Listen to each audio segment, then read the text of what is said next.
we have already, Tim, I think it was day 6, already discussed briefly the meninges. Just a rapid review of the meninges. These are nested membranes. There's 3 layers of them surrounding the central nervous system. On the outermost and toughest of these 3 layers is the dura mater, hard or tough. Etymological tangent. The story is that dura mater means hard mother, which everybody repeats because it's funny. I read another explanation, which is that mater was mistranslated when we went from like Greek to Arabic and then back into Latin after the Dark Ages. And that the mistranslation, it was changed from membrane to mother. That's the much more plausible explanation, but hard mother is pretty funny, so you can stick with that. The dura mater is the outermost tough, leathery, it's like a thick sheet of membrane. The arachnoid mater is the next layer in, the next deepest layer. The arachnoid mater has fine little cobwebby-like filaments, and that's where the arachnoid came from. And then the pia mater is a microscopically thin membrane that intimately follows the curvature of the central nervous system. Where the brain has gyri and sulci, little valleys, the pia mater dips down into those valleys. It's always right up against the surface of the brain. You can't really demonstrate it grossly. If you remove the dura and the arachnoid and then you place your finger on the surface of the brain, you're actually in contact with the pia mater. But you can't peel it off and show it. It's microscopically thin. So those are the 3 layers of the meninges, and the meninges help contain the cerebrospinal fluid, which is a bath of salty, warm fluid that suspends the central nervous system. Think of yourself floating in a spa, right? As soon as your gym or community facility actually opens up and lets you float in the spa, the next time you do that, you can float in that warm spa and imagine yourself as the brain and the spinal cord suspended. The brain in particular has really almost no tough internal structure at all. It's like a big mass of gelatin. If I were to jump up in the air and halfway, through the jump, all my CSF just magically disappeared. When I landed, my brain would get smushed against the base of the skull and kind of droop down through the foramen magnum, and that would be the end of me. So the cerebrospinal fluid suspending the central nervous system helps cushion and support it and protect it from mechanical stresses. It's literally this gelatinous material just floating in this warm, bubbly, or this warm suspension. It also, since it's the CSF there's a flow of CSF. It's produced and then drained, and there's a certain pattern of flow. And since it washes over the brain, it also can provide nutrients and filter wastes out. So it has a function like that. Now here, what we're going to do is we're looking at a schematic, obviously, and I want you to consider a frontal or coronal section like this. The 2 cranial bones, the 2 flat cranial bones here, those could be the parietal bones, if you will. And we're looking at that coronal section through the top of the skull, and then just underneath it, we're looking at brain tissue. And there's 2 hemispheres there's 2 cerebral hemispheres. Here's the right one, here's the left one. And then we're going to examine the relationship of the meninges to these bones and brain. So the outermost layer, we said, was the dura mater.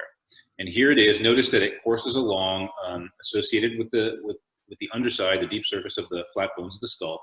But then on occasion, it is thrown into folds. And so watch this. The dura mater peels away from the skull, drops down, makes a little loop there, comes back up, pasted to itself. So that's a double layer of dura there, and then continues along the other side. What that does is it creates, I mentioned that the dura mater was pretty tough, pretty stiff. And so this creates a dural fold here, what we call a dural fold. And that dural fold, that's a sturdy macroscopic structure. You can't miss it. It's like kind of almost like a knife edge dropping down into the cranium from the underside of the skull here. And in fact, that fact that it forms a very sharp, tough edge has clinical consequences that we'll discuss momentarily. So we have dural folds in some spots. And then these dural folds create spaces, cavities, in which veins run. So the brain has an impressive arterial supply, a lot of capillaries, and then we drain the blood from the brain via veins, and almost all the blood coming out of the brain ends up in one or another of these dural enclosed chambers in which we have a very large vein that we call a dural venous sinus. Larger cavities with blood sloshing around, we tend to call them sinuses, like the carotid sinus. And here, these are dural venous sinuses. This is an example of a dural venous sinus here, which is a vein just running in a space that's enclosed by dura. And these particular dural venous sinuses have names. These are bold terms that we'll see later. So that's the structure of the dura. Just deep to the dura, we have the arachnoid mater. And I'm going to indicate here, this cross-hatching indicates, this is a suggestion, all the spidery little filaments that anchor the arachnoid mater, which is a translucent and rather flimsier. It's a little bit like saran wrap or like wet tissue compared to the dura. It's much thinner. And it's anchored to the surface of the brain, it's anchored to the pia, by the fine little filaments that form almost like a little cobweb structure. And that's where arachnoid came from the cobwebby nature of these filaments. So now what happens is the space between the arachnoid and the pia, which is coming up in a minute, there's the pia mater. The pia mater in blue here is a microscopically thin layer of membrane pasted right against the surface of the brain like that. And the space in between the pia and the arachnoid's kind of inflated with pressurized CSF. There's a gentle flow of CSF kind of inflating the arachnoid, almost like a hot air balloon, up against the surface of the dura. What if something bad happens, like we smack into a tree while we're trying to ski? If you end up with a hemorrhage, the hemorrhage, because of these membranes, can end up forming, well, blood can pool and then clot turn into a hematoma in different compartments, and there are different consequences to the compartmentalization. So consider a hemorrhage that leads to a hematoma. If the hemorrhage occurs between bone and dura, we call that an epidural hematoma. Okay. If the hemorrhage occurs between the dura and the arachnoid, we call it subdural. Okay, subdural. So epidural epi is on top of, that's outside the dura. Subdural is just underneath it, between the dura and the arachnoid. And then you can also have a subarachnoid bleed, a subarachnoid hematoma, where in direct contact with the blood, the arachnoid, I didn't mention this, the arachnoid is a very vascular membrane. You can see all kinds of vessels running through it. The dura also has some vessels, but the arachnoid is super vascular.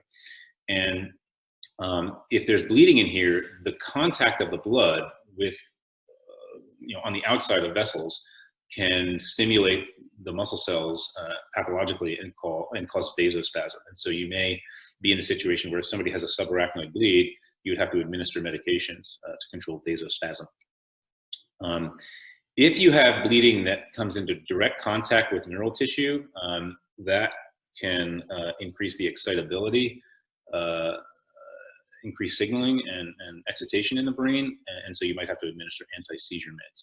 And if you've got a bleed way deep to the pia, deep inside neural tissue here, blood in contact with the external surface of the neuron is toxic for the neuron, and you'll get massive neuronal loss from a bleed inside the brain. So very bad.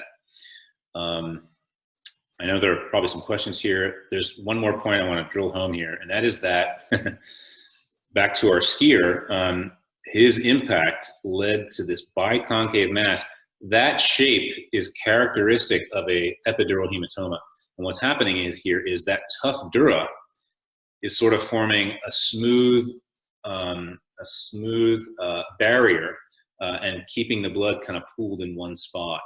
And so that particular presentation on the CT scan is typical of a epidural hematoma.